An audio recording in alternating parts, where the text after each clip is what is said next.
तो आज आप लोगों को हम बताएंगे कि साधारण ब्याज का क्या होता है, तो सवाल कैसे हल करते हैं, सारी चीज़ें हम लोग बात करें जो कॉम्पिटिटिव एग्जाम में ये सब सारे सवाल इन पर आते रहते हैं। तो बड़े आसान तरीके से सीखेंगे और धैर्य बना के आप लोग कंटिन्यू वीडियो को देखते रहने। ठीक है, साधारण ब्याज के सवाल को हल करने के सर्वप्रथम हम लोगों को 3-4 बातों को जानना बहुत ज़रूरी है। हम लोग देखते हैं इनमें क्या होता है कि मूलधन होता है। पहला चीज़ मूलधन, यानी जिस धन को हम लोग जो है किसी को देते हैं ब्याज के रूप में, तो मूलधन होता है। इसको हम लोग पी से लिखते हैं। और मूलधन के बाद जो है होता है एक मिश्र धन होता है। क्या होता है? मिश्र धन, जिसको बोलते हैं ए। ठीक है, ओके। तो मिश्र धन ये हो जाए। मिश्र धन को निकालते कैसे हैं वो भी हम बताएंगे। एक साधारण ब्याज हमने आपको बताया ही, साधारण ब्याज जो है, ठीक है, ओके, ये होता है साधारण ब्याज हो गया। इसको जो है SI लिखते हैं, सिंपल इंटरेस्ट बोलते हैं अंग्रेजी में। ठीक है, उसके बाद जो है दर होता है। दर को क्या लिखते हैं? R से लिखते हैं। और समय जो होता है इसको T से लिखते हैं। ठीक है, ठीक है, R से या T से, जो भी जैसा डिनोट कर लो। उसके बाद एक सूत्र होता है साधारण ब्याज।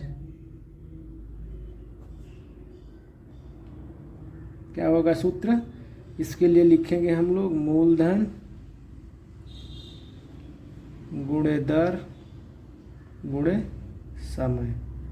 यही एक जो है आप बोल सकते हैं बहुत इम्पोर्टेंट सूत्र है, बट्टे में 100।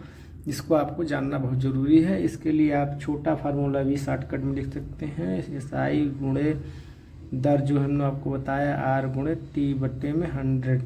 ये जो है एक कॉमन सूत्र हो जाएगा। ठीक है, ओके। तो आई होप आप लोग समझ पा रहे होंगे सब सारी चीज़ें। तो एक और जो होता है फार्मूला जो है मिश्र धन निकालने के लिए, कभी कभी दिया रहेगा तो आगे सवाल में आपको देखने को मिल सकता है। तो ये क्या हो जाएगा? ए बराबर जो है P प्लस SI। मतलब आप क्या लिख सकते हैं इसके लिए कि A बराबर जो भी है, A बराबर भी कर सकते हैं, A बराबर P प्लस SI, यानी ब्याज और मूलधन के योग को ही हम लोग जो देते हैं। सपोज मान चलो किसी ने 500 रुपया आप किसी से लिए उधार के रूप में, तो ये तो हो जाएगा P। ठीक है, मूलधन जो आपने लिया। दूसरी चीज़ क्या है? आपने सपोज मान के चलिए कि अब R% की दर से, यानी 2% की दर से आपने 5 वर्ष के लिए लिया। ठीक है, तो एक एग्जाम्पल के तौर पर देख लेते हैं, फिर आगे सवाल भी देखेंगे हम लोग। तो क्या हो जाएगा इसके लिए? आप अगर SI निकालिएगा यानी साधारण ब्याज निकालिएगा, तो हमने आपको बताया है, ये सवाल में सूत्र में रख दीजिए। 500 गुणे R कितना है? 2 है, और 5 बट्टे में 100। 500 से 500 का 2 0 कट गया।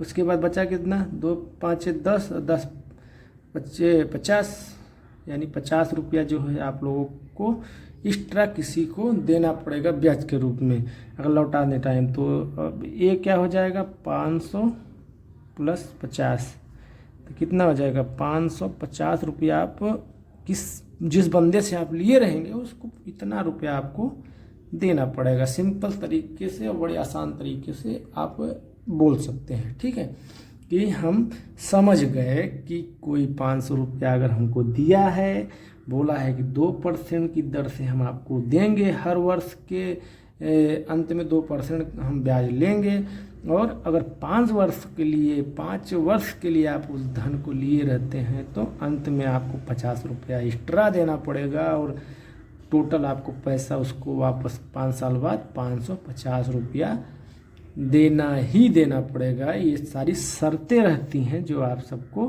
फॉलो करना पड़ेगा या निभाना पड़ेगा। I am right?